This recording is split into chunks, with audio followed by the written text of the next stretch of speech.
राधे राधे प्यारे भक्तों, आज का विषय है बहुत गहरा और जीवन के अनुभवों को सीधे छूने वाला।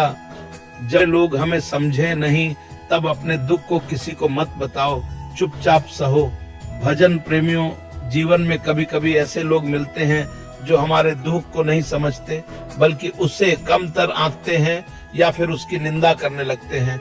ऐसे समय में मन टूटता है।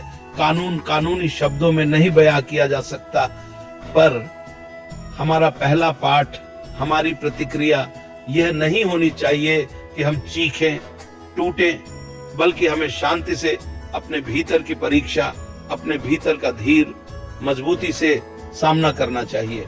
एक जीवन दर्शन कथा से समझो। एक साधक था, उसकी पत्नी घर छोड़कर चली गई और समाज में लोग उसका मजाक उड़ाने लगे। दुख था, पर उसने अपने उस दर्द को किसी से बयान नहीं किया। वह बाहर से मुस्कुराता रहा, भीतर से खुद को संभालता रहा। कुछ दिनों बाद एक संत आए।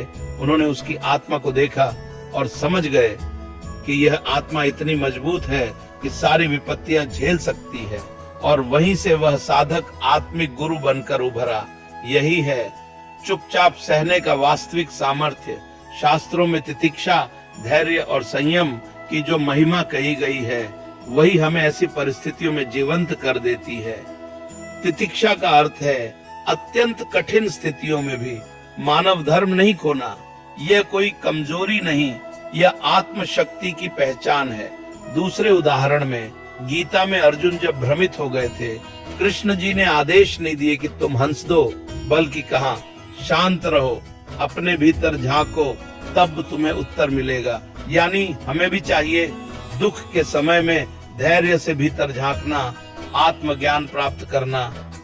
आज की दुनिया में यह बहुत दुर्लभ गुण हो गया है। जो व्यक्ति अपनी पीड़ा को चुपचाप सहता है, उसकी आत्मा की गहराई और प्रतिशीलता कई गुना बढ़ जाती है। बुरे लोग, आलोचक जो तुम्हारा दुख न समझे, उनका प्रभाव आएगा, पर वह दूरी बनाएगी ताकि तुम्हारी आत्मा और दृढ़ हो जाए। पर प्यारे आत्माओं, यह कहना आसान है, चुपचाप सहो, लेकिन यह करना मुश्किल है। जब दिल टूटता है तो कैसे करोगे सहन? यहाँ कुछ ज्योतिर्मय गहन मार्ग हैं जो महाराज जी की शैली में भावुक, सरल, गहराई वाले प्रस्तुत हो रहे हैं। शून्यता में आत्म समाधि, दुख के समय अकेले जंगल में एक शांत स्थान खोजो या देवी देवता के मंदिर में बैठ जाओ। अपनी पीड़ा को शब्दों में न ढालो, उसे आत्मा में महसूस करो। शांति की लहर बनने दो और आत्मा खुद को भरपूर अनुभव करेगी। शास्त्रीय आत्मनिर्णय मनुष्य को अपने जीवन में सही गलत का विवेक शास्त्र ही देते हैं। यदि दुखी करने वाली बातें सुननी पड़े, तब भी शास्त्र बताता है रहस्य यह न हो कि तुम रो, पर यह हो कि तुम सही मार्ग पर टिके रहो।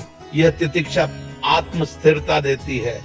संतों की संगति, अकेले खुद को सहना भारी हो जाए, तब संत महात्माओं का वचन, उनकी जीवन लीला, जैसे नामदेव, तुकाराम, चंद्रहास जी, वो तुम्हारे भीतर एक अविनाशी संजीवनी ला देते हैं।